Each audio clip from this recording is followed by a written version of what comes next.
ಸ್ನೇಹಿತರೆ, ಎಷ್ಟೋ ಜನಕ್ಕೆ ಈ ಒಂದು BPಯ ಲೆವೆಲ್ಸ್ ಎಷ್ಟಿರಬೇಕು ಅಂದ್ರೆ ಈ ರಕ್ತದ ಒತ್ತಡ ಯಾವ ಪಾಯಿಂಟ್ ನಲ್ಲಿ ಇರಬೇಕು, ಅದು ಯಾವ ರೀತಿ ಇದ್ರೆ ಉತ್ತಮ, ಯಾವ ರೀತಿ ಇರಬಾರ್ದು.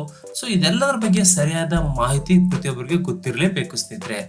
ಇಲ್ಲಿ ಮಾಹಿತಿಯ ಕೊರತೆಯು ಕೂಡ ಜೀವಕ್ಕೆ ಹಾನಿಕರ ಆಗಬಲ್ಲದು.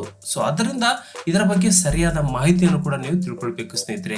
ಹಾಗಾದ್ರೆ ಬನ್ನಿ, ಈ ವಿಡಿಯೋದಲ್ಲಿ ನಾನು ನಿಮ್ಗೆ ಈ BPಯ ಲೆವೆಲ್ಸ್ ಅಥವಾ ರಕ್ತದ ಒತ್ತಡದ ಮಟ್ಟ ಎಷ್ಟಿರಬೇಕು ಎಂಬುದನ್ನ ನಾನು ನಿಮ್ಗೆ ಸಂಕ್ಷಿಪ್ತವಾಗಿ ತಿಳಿಸ್ಕೊಡ್ತೀನಿ. ದಯಮಾಡಿ ಈ ಒಂದು ವಿಡಿಯೋವನ್ನ ಸ್ಕಿಪ್ ಮಾಡದೆ ಪ್ರಾರಂಭದಿಂದ ಕೊನೆವರೆಗೂ ನೋಡೋದನ್ನ ಮರಿಬೇಡಿ.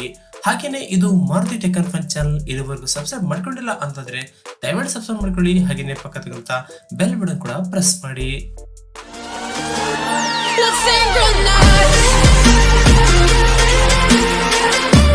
ಸ್ನೇಹಿತರೆ, ನಾವು ಆಸ್ಪತ್ರೆಯಲ್ಲಾಗಲಿ ಅಥವಾ ಮನೆಯಲ್ಲಾಗಲಿ ಈ BP ಚೆಕ್ ಮಾಡ್ಕೊಂಡಾಗ ಇಲ್ಲಿ ಎರಡು ರೀತಿಯಾದ ಒಂದು ಪಾಯಿಂಟ್ ರೇಂಜ್ಗಳು ನಮಗೆ ಸಿಗುತ್ತವೆ ಸ್ನೇಹಿತರೆ. ಇಲ್ಲಿ ನಾರ್ಮಲ್ ಆಗಿ ಡಾಕ್ಟರ್ ಏನ್ ಮಾಡ್ತಾರೆ, ಈ 120/80 ಅಥವಾ 130/90 ಅಥವಾ 140/100 ಈ ರೀತಿಯಾಗಿ ಅವರು ರೇಂಜ್ ಗಳನ್ನು ಬರೆದಿರ್ತಾರೆ ಸ್ನೇಹಿತರೆ. ಅಥವಾ ನೀವು ಮನೆಯಲ್ಲಿ ನಿಮ್ಮ ಒಂದು BP ಮಾನಿಟರ್ ಇದ್ದ ಮಷಿನ್ ಇದ್ರು ಕೂಡ ಅದನ್ನು ಕೂಡ ಚೆಕ್ ಮಾಡಿದ್ರೆ ಈ ರೀತಿಯಾಗಿ ನಿಮಗೆ ರೇಂಜಸ್ ಸಿಗ್ತವೆ ಸ್ನೇಹಿತರೆ. ಸೊ ಇಲ್ಲಿ ಈ ರೇಂಜಸ್ ಯಾವ ರೀತಿ ನಾವು ನೋಡ್ಕೊಳ್ಬೇಕಪ್ಪ ಅಂದ್ರೆ, ಇಲ್ಲಿ ಮೇಲಿನ ರೇಂಜ್ ಬಂತು ಅದು ಸಿಸ್ಟೋಲಿಕ್ ಅಂತ ಸ್ನೇಹಿತರೆ. ಇಲ್ಲಿ ಕೆಳಗಿನ ಬಂತು ನಿಮಗೆ ಡಯಾಸ್ಟೋಲಿಕ್ ಅಂತ ಸ್ನೇಹಿತರೆ. ಇಲ್ಲಿ ಸಿಸ್ಟೋಲಿಕ್ ಹಾಗೇನೆ ಡಯಾಸ್ಟೋಲಿಕ್ ಅಂದ್ರೆ ಏನಂತ ನೀವು ಕೇಳಿದ್ರೆ ಅದ್ರ ಬಗ್ಗೆನೂ ಕೂಡ ನಾನು ನಿಮ್ಗೆ ಇಲ್ಲಿ ಇನ್ಫಾರ್ಮೇಶನ್ ಕೊಡ್ತೀನಿ, ಕೇಳಿ ಸ್ನೇಹಿತರೆ. ಸಾಮಾನ್ಯವಾಗಿ ಹೃದಯ ಬಡಿತದ ಸಂದರ್ಭದಲ್ಲಿ ಏನಾಗುತ್ತೆ, ಹಾರ್ಟ್ ಅಥವಾ ಹೃದಯ ಏನಾಗುತ್ತೆ, ಇಲ್ಲಿ ಚಿಕ್ಕದಾಗುತ್ತೆ ಹಾಗೇನೆ ದೊಡ್ಡದಾಗುತ್ತೆ, ಚಿಕ್ಕದಾಗುತ್ತೆ ದೊಡ್ಡದಾಗುತ್ತೆ. ಇಲ್ಲಿ ಚಿಕ್ಕದಾದಾಗ ಏನಾಗುತ್ತೆ, ರಕ್ತನ ಅದು ಸ್ಕ್ವೀಸ್ ಮಾಡುತ್ತೆ ಅಂದ್ರೆ ಅತಿಗ್ ಬಿಡುತ್ತೆ. ಸೊ ಅವಾಗ ಏನಾಗುತ್ತೆ, ರಕ್ತ ಎಲ್ಲ ಹೊರಗೆ ಬರುತ್ತೆ. ಸೊ ಹೊರಗೆ ಬಂದಾಗ ಇಡೀ ಬಾಡಿಗೆ ಅದು ರಕ್ತ ಸಪ್ಲೈ ಆಗುತ್ತೆ ಸ್ನೇಹಿತರೆ. ಸೊ ಇದಾದ ನಂತರ ಮತ್ತೆ ವಾಪಸ್ ತನ್ನ ಒಂದು ಶೇಪ್ಗೆ ವಾಪಸ್ ಬಂದಾಗ ಮತ್ತೆ ರಕ್ತ ವಾಪಸ್ ತುಂಬಿಕೊಳ್ಳುತ್ತೆ ಬಾಡಿಯಿಂದ ವಾಪಸ್. ಸೊ ಇಲ್ಲಿ ಈ ಎರಡು ಪ್ರಾಸೆಸ್ ಗಳಲ್ಲಿ ನಿಮಗೆ ಸಿಸ್ಟೋಲಿಕ್ ಡಿಸ್ಟೋಲಿಕ್ ತುಂಬಿದೆ ಸ್ನೇಹಿತರೆ. ಇಲ್ಲಿ ರಕ್ತವನ್ನು ಸ್ಕ್ವೀಸ್ ಮಾಡಿದಾಗ ಅಥವಾ ಹೊರಗೆ ಹಾಕಿದಾಗ ಅವಾಗ ಏನಾಗುತ್ತೆ, ರಕ್ತನಾಳ ಮೂಲಕ ಬಾಡಿಗೆ ಸಪ್ಲೈ ಆಗೋ ಪ್ರೆಷರ್ ಏನಿರುತ್ತೆ ಇದನ್ನ ನಾವು ಸಿಸ್ಟೋಲಿಕ್ ಮೆಜರ್ ಅಂತ ಕರಿತೀವಿ ಸ್ನೇಹಿತರೆ. ಅಂದ್ರೆ ಈಗ ಮೇಲಿಂದ ಏನ್ ಕಾಣ್ತಾ ಇದ್ರೆ ಅದು ಸಿಸ್ಟೋಲಿಕ್ ಮೆಜರ್. ಈಗ ರಕ್ತ ಮತ್ತೆ ವಾಪಸ್ ತನ್ನ ಸ್ಥಾನಕ್ಕೆ ಬಂತು, ನಾರ್ಮಲ್ ಆಗಿ ಮತ್ತೆ ಇದಕ್ಕಿದಂಗೆ ಆಯ್ತು ಅಂದಾಗ ಮತ್ತೆ ವಾಪಸ್ ರಕ್ತ ಅದನ್ನು ತುಂಬಿಕೊಳ್ಳುತ್ತೆ. ಸೊ ಯಾವ ರೇಂಜ್ ಅಲ್ಲಿ ವಾಪಸ್ ರಕ್ತ ಅವ್ರ ಹಾರ್ಟ್ಗೆ ಸಪ್ಲೈ ಆಗ್ತಾ ಇದೆ, ಇದು ಡಿಸ್ಟೋಲಿಕ್ ಒಂದು ರೇಂಜ್ ಸ್ನೇಹಿತರೆ. ಸೊ ಈ ರೀತಿಯಾಗಿ ರಕ್ತನ ಇಲ್ಲಿ ಒಂದು ಪ್ರೆಷರ್ ನ ಅಳತೆ ಮಾಡಲಾಗುತ್ತೆ ಸ್ನೇಹಿತರೆ. ಸೊ ಇದೆಲ್ಲ ಆದ ನಂತರ ಈಗ ನಾರ್ಮಲ್ ಬ್ಲಡ್ ಪ್ರೆಷರ್ ಲೆವೆಲ್ಸ್ ಯಾವ ರೇಂಜ್ ಅಲ್ಲಿ ಇರ್ಬೇಕಂತ ನೀವು ಕೇಳೋದಾದ್ರೆ ಸ್ನೇಹಿತರೆ, ಇಲ್ಲಿ ನಾರ್ಮಲ್ ರೇಂಜ್ ಬಂದು ನಿಮಗೆ 120/80 ಇರುತ್ತೆ ಸ್ನೇಹಿತರೆ. ಈ ಒಂದು ಸಿಸ್ಟೋಲಿಕ್ ಪ್ರೆಷರ್ ಬಂದು 120 ಇರ್ಬೇಕಂದ್ರೆ ರಕ್ತ ಹೊರ ಹೋಗೋ ರಕ್ತ ನಿಮಗೆ 120 ರೇಂಜ್ ಅಲ್ಲಿ ಇರ್ಬೇಕು, ಅಂದ್ರೆ ಹಾರ್ಟ್ ಸ್ಕ್ವೀಸ್ ಆದಾಗ. ಹಾಗೇನೆ ವಾಪಸ್ ರಕ್ತ ಮತ್ತೆ ಹೃದಯಕ್ಕೆ ವಾಪಸ್ ರಕ್ತ ಬರುತ್ತಲ್ಲ ಅದು ನಿಮಗೆ ಡಯಾಸ್ಟೋಲಿಕ್, ಅದು ನಿಮಗೆ 80 ಇರಬೇಕು.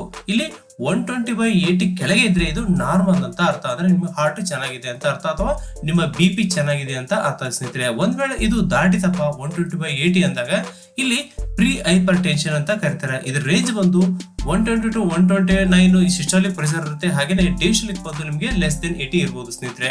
ಸೊ ಹಿಂಗಾದಾಗ ಏನಾಗುತ್ತೆ, ಇದು ಪ್ರೀ ಹೈಪರ್ ಟೆನ್ಷನ್ ಅಂದ್ರೆ BP ಗೆ ಬರಕಿನ ಮುಂಚೆ ಅಂತ ಅರ್ಥ ಸ್ನೇಹಿತರೆ. ಇಲ್ಲಿ ಇದಾದ ನಂತರ ನೆಕ್ಸ್ಟ್ ಸ್ಟೇಜ್ ಬಂದು ನಿಮಗೆ ಹೈಪರ್ ಟೆನ್ಷನ್ ಅಂದ್ರೆ ಈಗ BP ಇದೆ ಅಂತ ಅರ್ಥ.